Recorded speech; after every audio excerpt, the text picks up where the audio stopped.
Hello, friends, and welcome to another mini prelude with me, Carol Anderson, from my fancy home studio in downtown Salt Lake.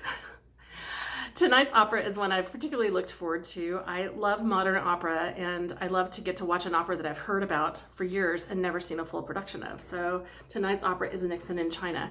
I want to give a shout out to my colleague and friend Patrick Harvey, who worked on the 2017 production in Houston. He was a great help in sort of identifying some musical excerpts and giving me some extra things to talk about, since I've never actually worked on a production of this. So this is one of the great American operas of the 20th century. Like many operas, it was critically not panned, but it had a lukewarm reception at its premiere in 1987 in Houston, but has proven to have a life beyond that initial production. And I believe it to be one of the great operas created in the 20th century, and certainly one of the greatest American operas created during that time. John Adams is a purely American product as well. He was born and raised in New England and studied at Harvard University. His compositional style is quite eclectic. Many people just easily try to pigeonhole him as a minimalist composer. Minimalism is a musical style. It takes its name from using very minimal materials. I mean, it's just that simple. Employing small musical motives and small ostinatos and things like that, and just repeating them over and over. There's also drones. The harmony is not particularly edgy. It's kind of a little bit of a reaction to the serialism, or the 12-tone music that was getting so complicated in the 60s and 70s.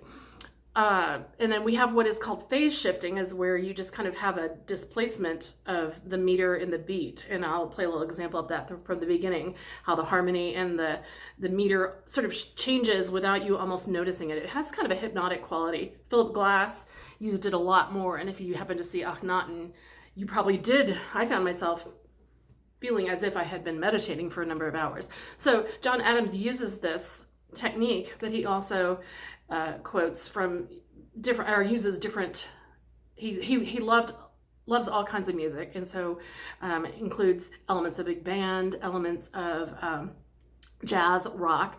Some of the phrases I got from researching critical writings about this, they talk about it as being minimalist and eclectic, everything from Wagner and Gershwin and Philip Glass, neoclassical Stravinsky, or Mahler meets minimalism, implying sort of that John Adams still has that romantic soul, but then he has this minimalist technique that he uses on top of it.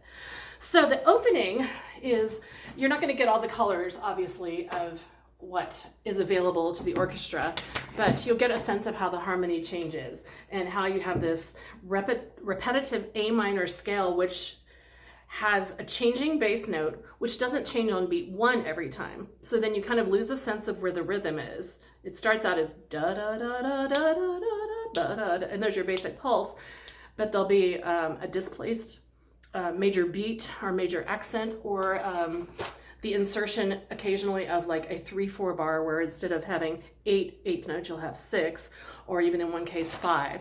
So just enough to kind of displace your center of rhythm, I suppose. So I'll play a little bit at the beginning just so you can see how that establishes.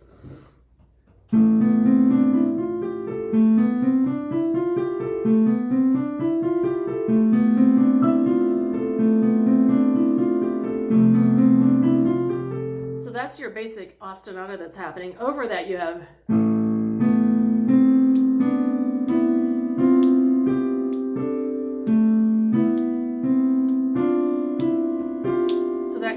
off where the beat is as well. Going on into this opening music, I'll play a little bit of how it starts to change.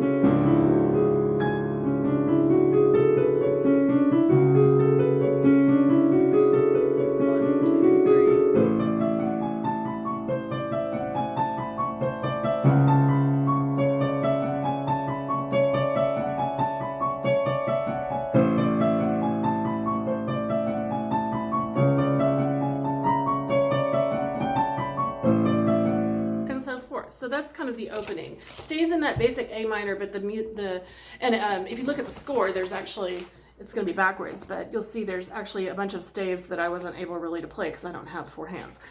So, then we have, I want to talk a little bit about more of his music. So just now that I've sort of talked to you through some minimalism. Adams wrote choral music, orchestral works, theater.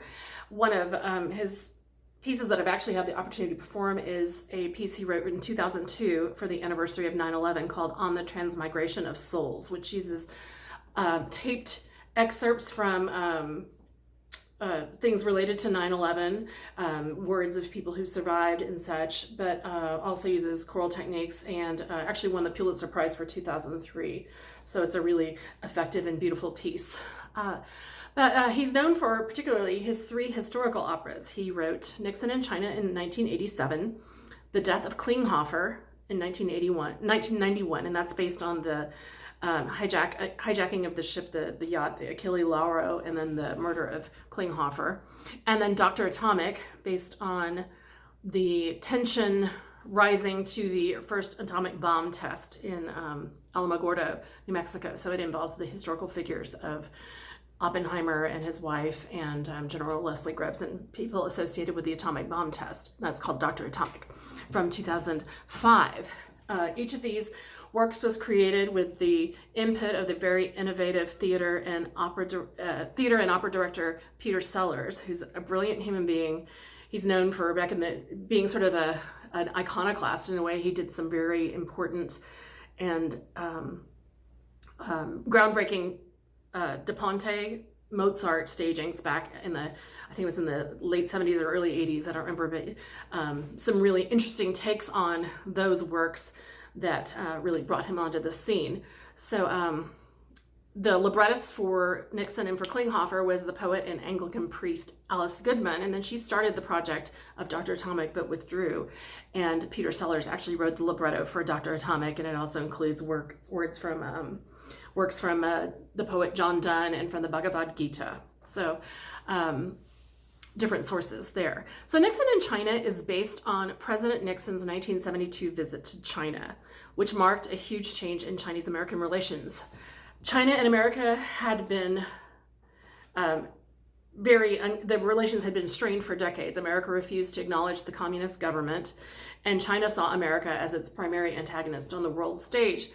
As relationship between the USSR and China reached a very low point, Nixon reached out to the Chinese government in 1971, I think it was.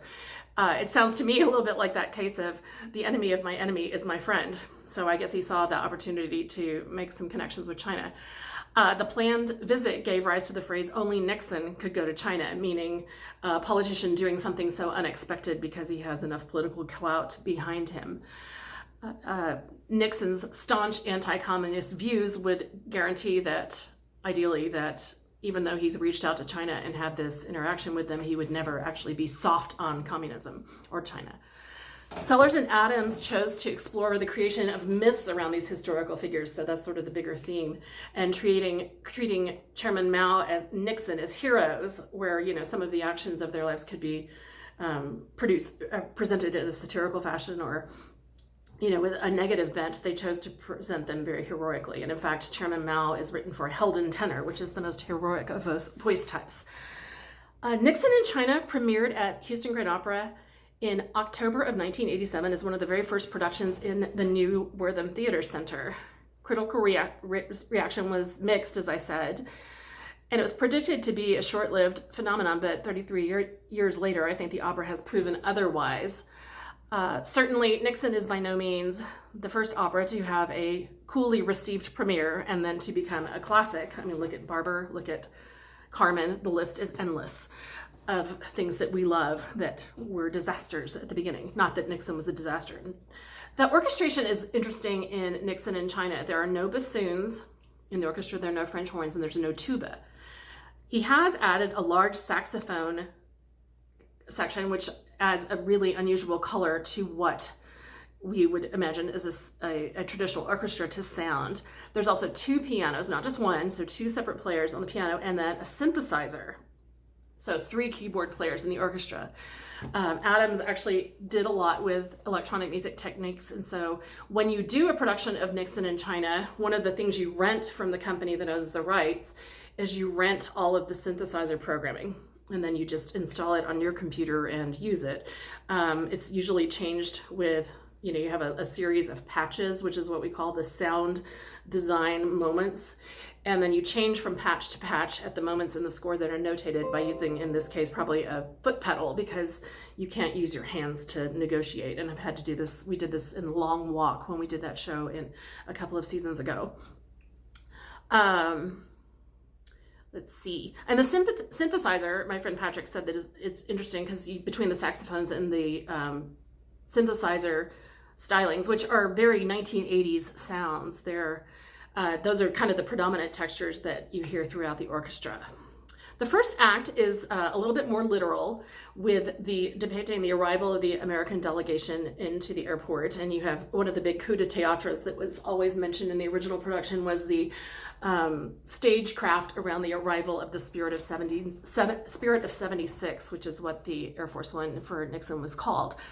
The second act centers around a performance by an artistic performance of a piece called The Red Detachment of Women, which is an abstract depiction of real events. And then as this performance goes on, the Nixons kind of become moved and caught up into the performance. And this leads to a bit of an outburst from, I'm getting ahead of myself. This leads to a bit of an outburst by Madame Mao, Jiang Qing, who sings a diatribe, or it seems sort of shrieky diatribe, but she's just sharing her credo. And I want to just play a little bit of that. I'll sing it but it's for a coloratura soprano of the ilk of a Queen of the Night. So turns out that's actually not me. So let's just go with it. So you'll get it about 4 octaves lower than what the soprano will actually do. So what's also, you'll hear the little bits of shifting of the rhythmic motives, and you'll also hear changes of mode from major to minor that happen very subtly and yet in a striking fashion. I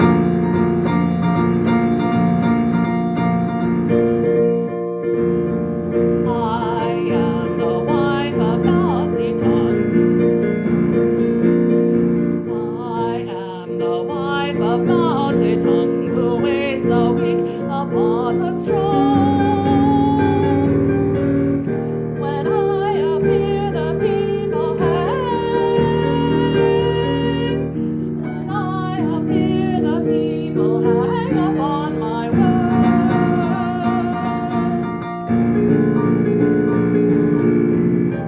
And you hear all those kind of dun dun dun dun dun dun, boom beam boom beam. Those are lots of cross rhythms as well.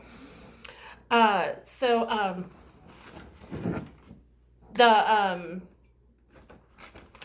final act becomes a little bit more, what's the word I'm looking for? Abstract. I guess I'm using the word abstract a lot.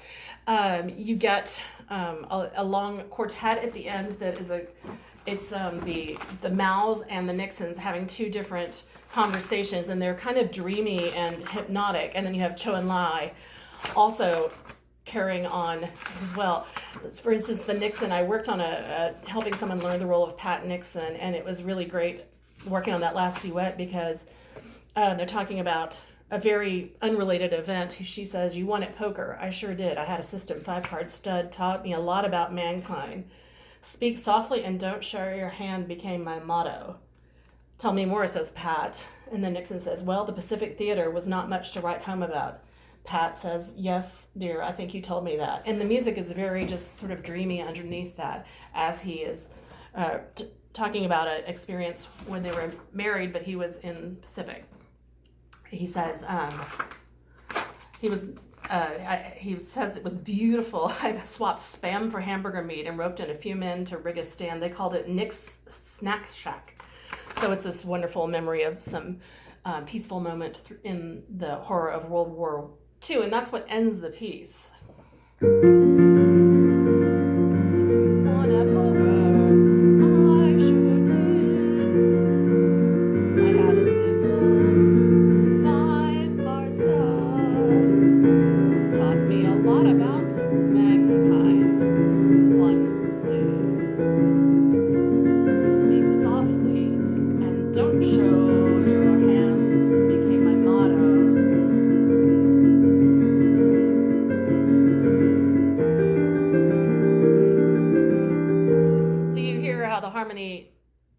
changes almost in a subtle, surprising way.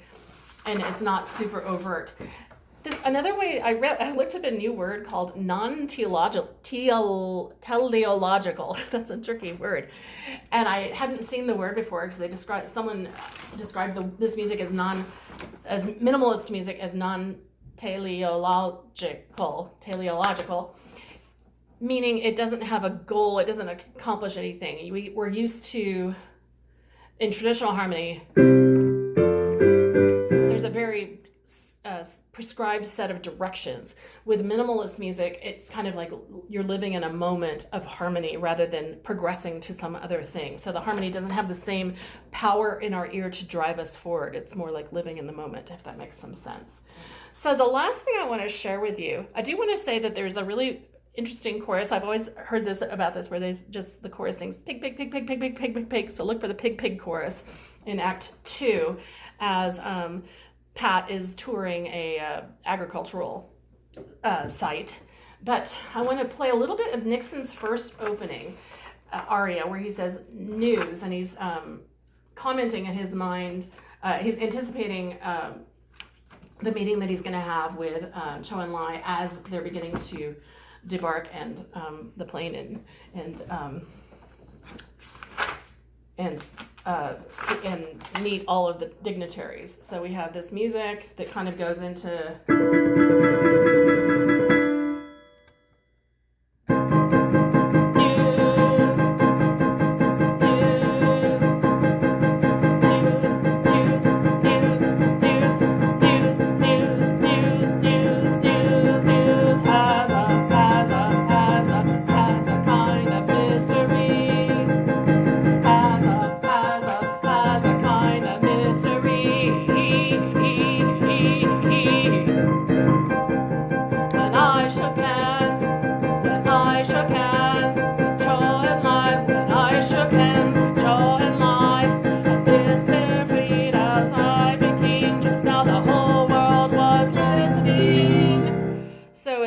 this, you're going along in A flat major, and it's so sometimes these moments of harmonic shift can be quite striking and interesting at the same time.